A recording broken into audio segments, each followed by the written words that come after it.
Welcome back to Badass One-on-One Offers. We are still in Module 2 where we're talking about how to map out your sales process for your one-on-one offers. And in this lesson, we are going to get into the different phases of the sales process. And we're specifically going to be talking about the inquiry phase of your sales process in this lesson. And there are 4 phases of a sales process. As a business owner, you are going to need to decide how to handle each phase. But there are 4 phases for your sales process. They're going to be the inquiry phase, the discovery phase, the proposal phase, and the contract phase. And in this lesson, we are going to zoom in on phase 1. And the purpose of the inquiry phase, which is phase 1, is to qualify clients before they move forward with the rest of the sales process. So before someone gets too far down the line, you want to qualify that they are the type of client that you are interested in working with, and they're the type of client that you can serve successfully and effectively. And the most common way to handle this phase of the sales process is with some sort of form. So if you're in your inquiry form, you're going to gather information from the prospective client about who they are and what they need. And by providing this information to you, the prospective client is going to let you help you understand if it makes sense for you to take the sales process to the next level. And you can collect as much or as little information from your prospective clients as you want, but this is a starting point for the kinds of things that you should be asking for on the intake form. The first is basic contact information. And when people provide contact information on their intake form, I also personally like to ask for social media information and website information because I work with other businesses. This allows me to kind of check out the business and check them out, and do a little bit of research before I get on a sales call with them. Now, obviously, if you're working with consumers directly, you may not want to ask for social media information or the like, but ask for whatever kind of contact information is going to give you what you need before you go to the next step in your sales process.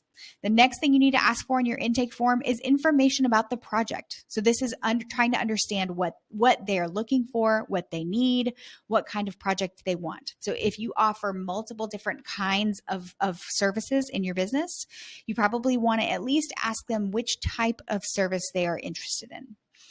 The next thing that's really great to ask for is the referral source. So how did they hear about you? Did they find you on social media? Did they find you via a word of mouth referral? Did they find you on Google search? I like to have this information before I go into a sales call. And then the last 2 things are the budget and the schedule. So it's really important to understand what kind of budget they have in place, because this can be a really important thing that helps you understand if you need to go to the next step.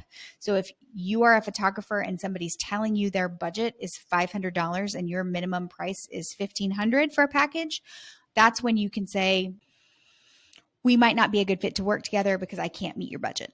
And then last, you want to know the schedule. If somebody wants to start on their project tomorrow and you're booked up until 3 months from now, you are going to need to reach out to them and say, I would love to do this project, but I'm not able to meet your schedule, so I don't think we should go to the next step. So these are the basic kinds of things that you need to ask for. And you can always ask for more information if that is helpful to you to qualify your clients. A few tips for this. You don't need to do an inquiry form if clients can just go sign up on your website for your service. So if people can just sign up for your service directly, then you can skip this. If you decide that it's just not necessary to qualify your clients, that's completely fine. You can make that decision. You can just eliminate this step entirely.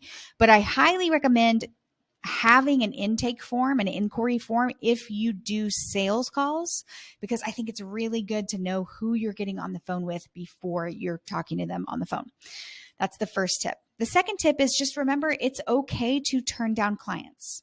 You will have people reach out to you and they want something that you don't do, or you can't meet their budget, or you can't meet their timeline, or you're just not the best fit for them.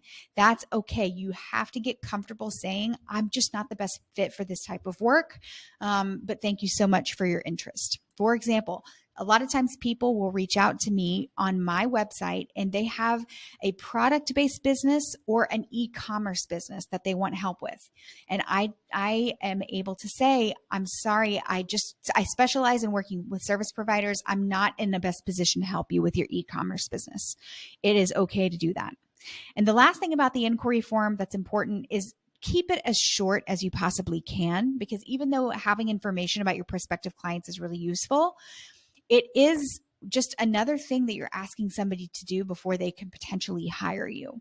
So you don't want people to get stuck in your sales process because you're making them jump through unnecessary steps and unnecessary hoops. So keep it as short as you possibly can and don't collect any information that you don't really need to qualify the client.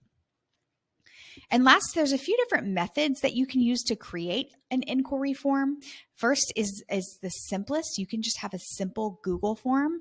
I love this option because you don't even necessarily need to have a website to have a Google intake form. So if you're in a place in your business where you're still setting things up and you don't even have a website yet, you can still collect information from prospective clients with Google Forms.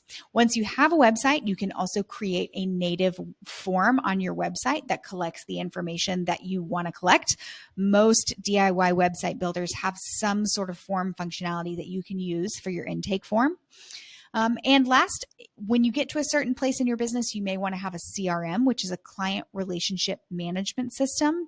And many CRMs will allow you to build a form that you can then embed on your website so that whenever people submit their inquiry form on your website, that information will go into the back end of your CRM and allow you to really streamline things from an operational standpoint. Again, if you don't have a CRM, you don't need to worry about that. You can just stick to the simpler versions of a Google form or a native website form. But if you're in a place where you're ready to invest in a CRM, please know that CRMs can handle intake forms.